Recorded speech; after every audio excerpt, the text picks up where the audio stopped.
Hello there, and welcome to Master of Horror. I am the creator of Master of Horror, and I have here the guest with me, Glynis.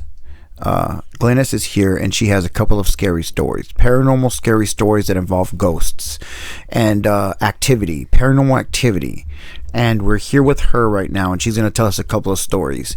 First, I would like to introduce myself. Hi y'all, everybody who's listening. I am the one who usually I am the one who mainly uploads the scariest videos that I've ever come across, and I think that I'm now at number 67 of videos. I'm on my number 67th. I think I've uploaded 67 by this point, or I'm going to upload number 67, and each one has 2 or 3 scary stories. Again, these aren't normal stories that are paranormal. They are the scariest. So I go through hundreds of scary stories. I listen to them daily, and the ones that are the scariest, I will tell them. Most of the scary paranormal stories that I've told in the beginning and in the middle of my scary stories videos are ones that are personal, that have happened to me, because I've lived in a haunted house for more than 10 years, and things have happened that I can't even tell you, because again, the ghosts and all this stuff, it's connected to a lot more things.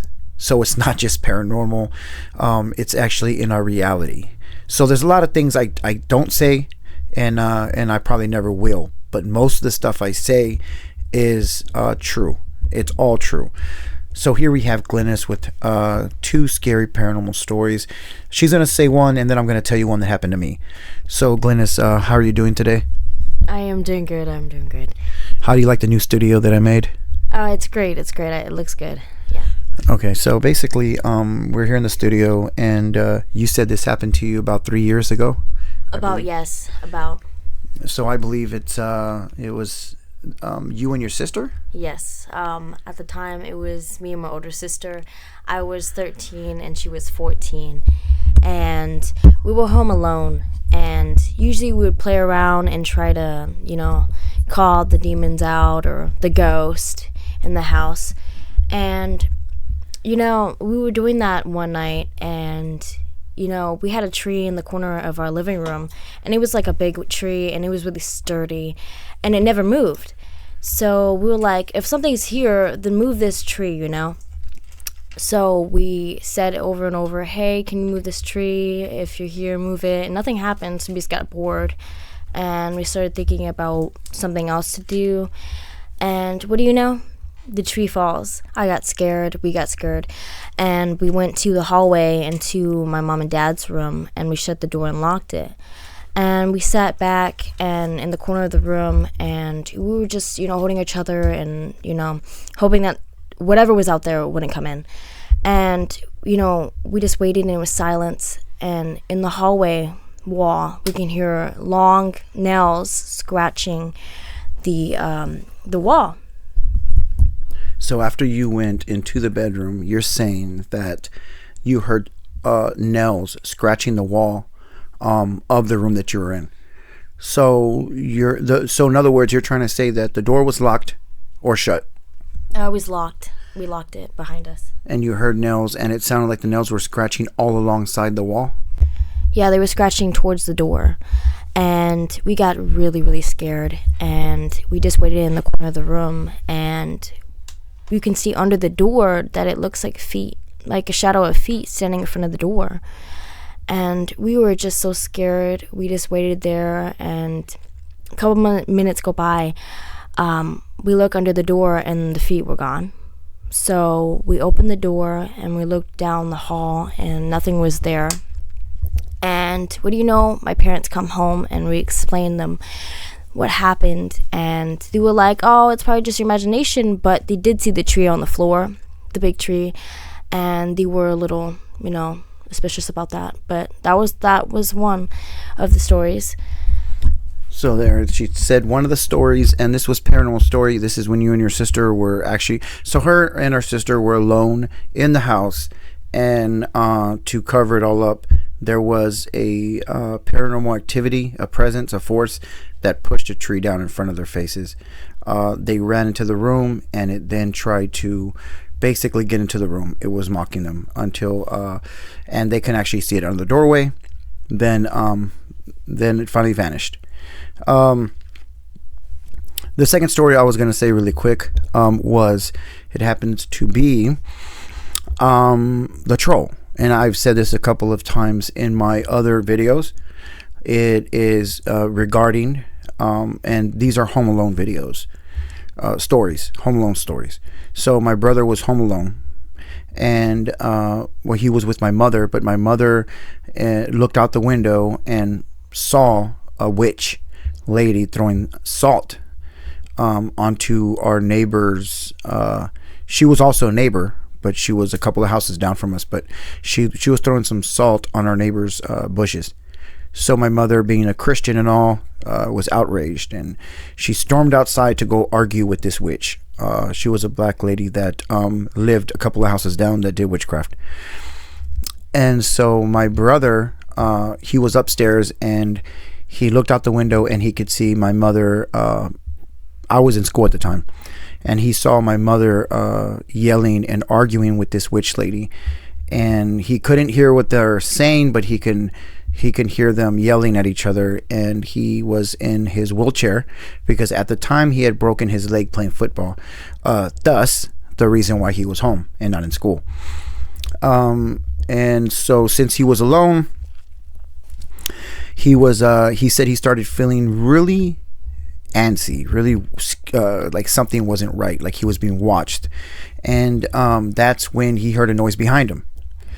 He turns around and he catches the end of a white dress. He sees the end of a white dress dragging along the bedroom, the door to the bedroom, sideways, as if something was staring at him, wearing the white dress, and then decided to walk away.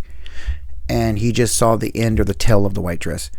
He then he doesn't want to go downstairs, so he then tries to open his window, but knowing that he can't jump out the window because he has a broken leg with the cast on, it could do a lot more damage to his broken leg.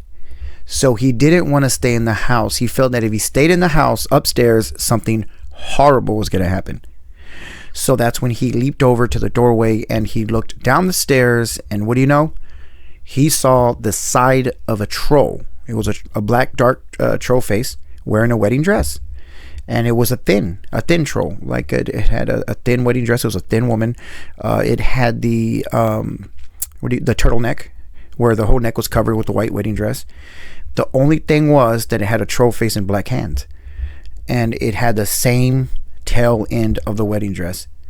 He said that he was petrified. He didn't know what to do, and he actually saw it walking the opposite way downstairs from the door. So that he knew that was his chance to run. So at that moment, he booked it. He went downstairs limping on his good foot, and as he was going downstairs, the stairwell was made in such a way to where if somebody is downstairs, they could reach over and grab your hand if you're holding the stairwell. And that's exactly what happened. Cold hand grabbed his hand. When he looked down at it, it was a black hand with dark nails. It was freezing cold, and that's what got his attention, was that it was ice cold. He didn't say it had a white sleeve or anything. He just said he only noticed the hand, and he screamed and he made it out the house. But it was ironic because as soon as he made it outside the house, my mother was coming in the house, and they just ran into each other, bumped into each other, and she was so upset, and she was calming down from the argument with this lady. My brother is petrified, and he tells her everything that happened. According to my mom, while they were outside arguing, the witch tells my mom, "I'm going to put a curse on your family," or "I'm going to do something like that. I'm going to your family is going to get scared," or "I'm going to do something to your family." And it's ironic because right when the witch said that, this supposedly happened to my brother.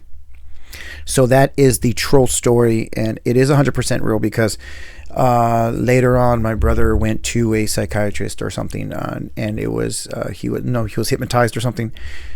He was going through some problems or something, but whatever the case is, this came up again. It's the troll face woman. So that is 100% true. So we have 2 stories we've just told right now, and the third story is Glynis, and it involves her washer and dryer. And at this time, I remember, if I could clearly say that I remember as a witness, when she tells you this story, I was driving with my wife, and we were doing some things. She was alone with her sister, and a different sister this time, so it's not the same sister. So it's her oldest sister, the oldest of the family, Chelsea.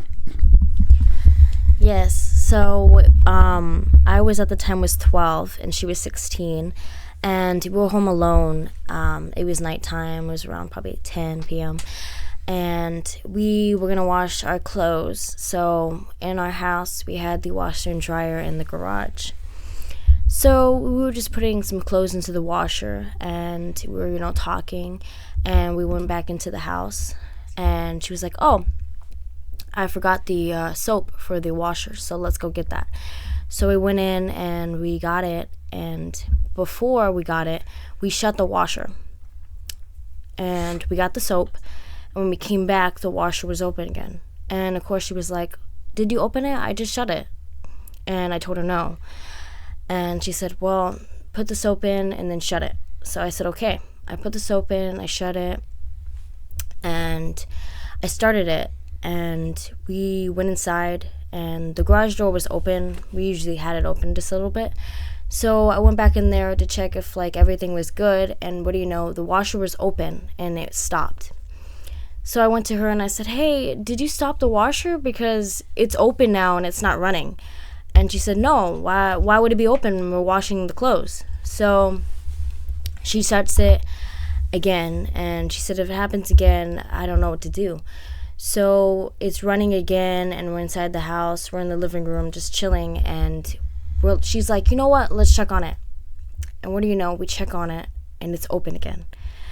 And we just start getting creeped out. We're really scared, so we go into her bedroom, and we call our parents, and we let them know what happened. And they're like, oh, we're coming home now. And of course we're tearing up almost immediately, because we're wondering, why is the washer opening over and over every time we shut it? And of course my parents come home and they calm us down, and they're like, it's probably nothing, but it still gets me, how was the washer opening and over and over? That is scary as shit, knowing that something was closing the washer. And if we actually had, and I didn't have this, but if we actually had a camera in the garage, I've always wondered, would we actually see this thing closing by itself and opening with no one there? And that's why I love seeing these scary paranormal videos, because a lot of them, most of them are true. Most of them are true. I truly believe so. But thank you so much, Glynis, for being a part of this live podcast. It intrigues me, the paranormal and the depths that we're willing to go to expose and to actually tell people about what's really out there. So thank you, my friends, for listening. And as I always say, don't forget to leave the nightlight on.